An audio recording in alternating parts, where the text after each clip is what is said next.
Welcome along to the Make It Count podcast. My name is David. My name's Matt. We are navigating uncertainty of life by trying to make it count with purpose.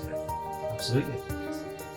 So, this week, moving on from transitioning on, on from last week, yes. We're talking about a subject that I think is becoming increasingly common to discuss, and it's sort of the silent pandemic, or it's loneliness. Loneliness, yeah, and it's a commonly reported experience. The idea of loneliness or feeling alone. Yeah, and many of us will have read articles about noticing the contradictions of our time. Of we are the most technologically connected. I can technically connect with people from across the world, anytime, any day. There's never a time when I can't connect with someone else who will be awake, and yet more and more people are reporting loneliness and feeling disconnected. Yeah, so I follow a few people on Twitter. One of the people I follow is Adam Grant. Yep. And he sort of sourced a couple of different articles talking about isolation, social isolation, as in the actual time you're not with people, versus loneliness, the more subjective feeling of being alone. Yeah. And so we thought we'd talk about that. His sort of view on it was that actually the best cure for loneliness is not more frequent interaction, but more meaningful interaction, with one of the sort of papers reporting that, people can spend up to 75% of time socially isolated before they really start feeling lonely. Yes. It was quite interesting how they measured that. They had a little device that basically listened to identify when there was more than one person around. Oh, interesting. So it's called a smartphone, isn't it? So it is interesting. The one paper sort of identified 4 different sort of subgroups of loneliness. Ones that actually they were quite social, ones that actually were quite alone, ones that were social but they've had emotional loneliness and isolation. And so they sort of say there were 3 or 4 different subgroups. And I suppose that matters, because if we're talking about this as a mental health pandemic where people are lonely, are we dealing with the maybe more practical issue of just social isolation, or are we dealing with something that actually has more of a emotional experience? And what are maybe the roots of that? We can maybe talk about what we speculate they might be. Yeah. And of course, that's the challenge, isn't it? One of the papers talked about the subjective experience versus the objective experience. And so aloneness doesn't mean lonely. And likewise, being with people doesn't mean, the absence of lonely. What's the opposite of lonely? I suppose the famous quote, isn't it? The loneliest place is in a crowd, isn't it? Yes. And so you can be surrounded by people but feel totally isolated. Or you can be even on your own and not feel lonely. Yeah. I think for me, the idea that this is bringing up is one we've not spoken about in a long time, but this difference between strong ties and weak ties, relationships, and how connection via the internet, social medias and all such often facilitate really well weak ties, and they give you high numbers of small that weak tie in those relationships, so you feel like you're highly connected with loads of people. You look at your numbers, or you just look at the amount of updates you're getting and you go, wow, I'm connected with all these people. But the reality of the situation is you don't have a depth. You might know where they went on holiday last week or last month, or that they've just had a life event, but you don't really have that. So, if you were in a tight fix, would they come round and, help you with your leaking taps, or help you fix your car if it's broken down? Maybe, maybe not. It's not the same.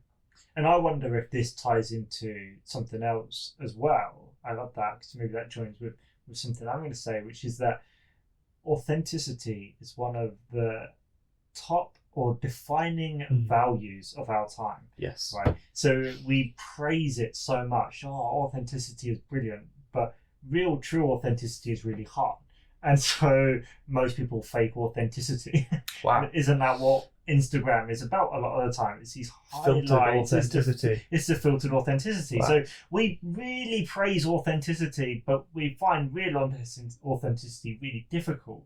And actually, if we live our lives like that, with the weak ties, what we end up doing is faking it. And so even if we're in a crowd of people, we won't really feel like we're known because we haven't let ourselves be known. Sure. Yeah, and of course, I mean, no matter how many connections you have, as you said, the loneliest places in a crowd, or perhaps in a party setting, or you're out with friends and everybody's laughing and having a good time, and yet there's that nagging thing. Maybe you go home later at night and you're going, man, none of them know this about me, or I haven't really truly let myself be known. And so no matter how much genuine like praise or affection people give you, you have the accuser inside who goes, yeah, but if they knew who you really were, or if they knew that about you, they wouldn't. And so because we haven't let ourselves be known, we actually inoculate ourselves against the positives of those connections. Exactly. And I think that's why maybe one of these things touches on that, is like, actually, there is genuine social isolation, and that does relate to loneliness. But there is also a loneliness that has nothing to do with the reality of social connection, and in as much as the quantity of it or the measurable amount of it, but it's all to do with maybe perception and how we feel. And that's one of the categories they put in people into, is there's this emotional loneliness, and they didn't speculate as to why that was. That's our job. They were much wiser than us. Yeah, the scientists, fortunately in this case, didn't just go, oh, we think it might be this. Yeah. Sticking to the facts. Hopefully. Yeah, and so they had an interesting graph, didn't they, where basically they plotted proportion of time alone along the bottom with self-reported feelings of loneliness. Yes. And the best I can... They've drawn a few lines on it, but it's pretty... It's a weak... It's a weak correlation, is what they said. At best, it's a weak correlation. There's dots all over this thing, basically. At the bottom, at the top, it looks a bit like what's that artist? Is it Andrew Pollock or something who just does dots and stuff? Yeah. Anyway. So that's why it's interesting, is that, you know, if we're saying then that the problem is not actual social isolation, it's not the quantity of time. Up to a point, as you know, if they did say it's a bit like the 2-hour limit on social media. Once you cross that boundary, you do see a marked increase. And they said once you cross over 75% of your, I'm guessing, waking time alone, then you are a marked increase in that feeling of lonely. Yes. But other than that, it's pretty much a flat line, isn't it? Yeah. Oh, so that's interesting, because that means the resolution to that problem isn't just meet up with people or arrange people to go into elderly people's homes who don't see it. That isn't the solution if the reality isn't actually just that extreme of alone time. Yeah.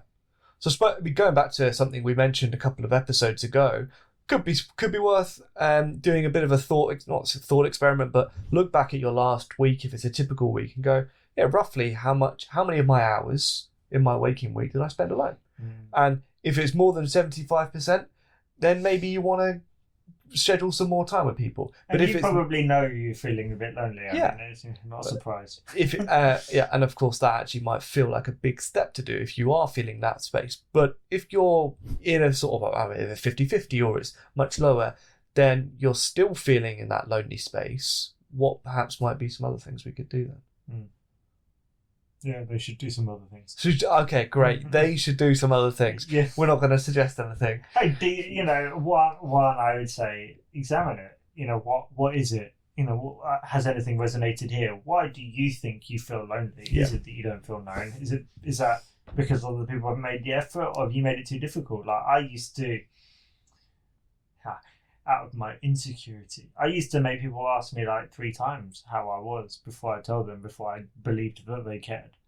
Interesting. That becomes quite a big barrier for people. Yeah, I never noticed that. Bother asking. Well, because there's the first "How are you," which is like a greeting. Yeah. And then there's the one where it's like, how are you? And it's like, but are they just being kind? And so they'd have to ask me like 3 times before I'd be like, I'm actually doing such and such and such. Sure. So obviously most people don't bother with that. I prefer for the overshare. How are you? Wow. How long you got? Yeah. Which moment of my day do you want me to start with? So that becomes a barrier. So of course I was starting to feel a bit more like lonely in those moments, because I've made it very difficult for someone to get to know me. Sure. I'm quite closed, and yes. I can blame other people for not asking 3 times, but ultimately people have better things to do than trying to ask a simple question 3 times. For sure. I can't remember if it was a video you sent to me or whether it was something else I came across. I feel like it was one of these TEDx education ones. So it's not a TED talk, it's one of these like animated videos. Mm-hmm. And they were talking about this concept of isolation and social isolation. And we adapt to our new norm. So for example, with the pandemic, lots of people kind of withdrew from a lot of their normal social engagements. And then they maybe felt lonely for a while, but then they got used to that. And so then taking a step back to what used to be normal felt difficult again. It was the idea of comfort zone. That was it. And so if we don't step out of our comfort zone in this space, actually what happens is we get a smaller comfort zone. And so people that we used to reach out to and used to be close friends, even talking with them or reaching out to them can start to feel uncomfortable and difficult. And so we ever so small, gradually, our circle of socialization shrinks and shrinks and shrinks until even interacting with our family and friends, the closest ones, feels uncomfortable and difficult. And I think that's, again, so part of what we're saying, similar to what we were talking about last week in the life is in the transitions, is ultimately it's not going, great, it's all going to be easy and we can just grow and it's all going to be happy. It's, no, there's real discomfort and there's real challenge, but actually that's where the growth lies. The growth lies outside of the comfort zone. And so some of it is within our agency, is within our circle of influence of I can reach out. And that's definitely the position I've been moving towards in the last couple of years. It's so easy, certainly in those early pandemic years, of going, oh man, like nobody's calling me and I feel like rubbish. It was like, well, how many people have I tried to call this week? Mm-hmm. You know, if everybody sat there going, if only someone would call me, you know. So, yeah, to wrap this up, that was the interesting aspect I found about why we're talking about this, is there is a difference between the objective measure of solo time versus the subjective feeling of loneliness, and that they're different. They don't correlate very well, and for the most part, and so there's something else going on. Take of that what you will, and let us know what you think. I'm sure you've had your own thoughts about why this is, or your own experiences of when this has reared its head in your life. We would like to hear about those. If you feel like we've missed anything or there's more to say here, we'd love to hear that as well. Always happy to do follow-on episodes. Until next week.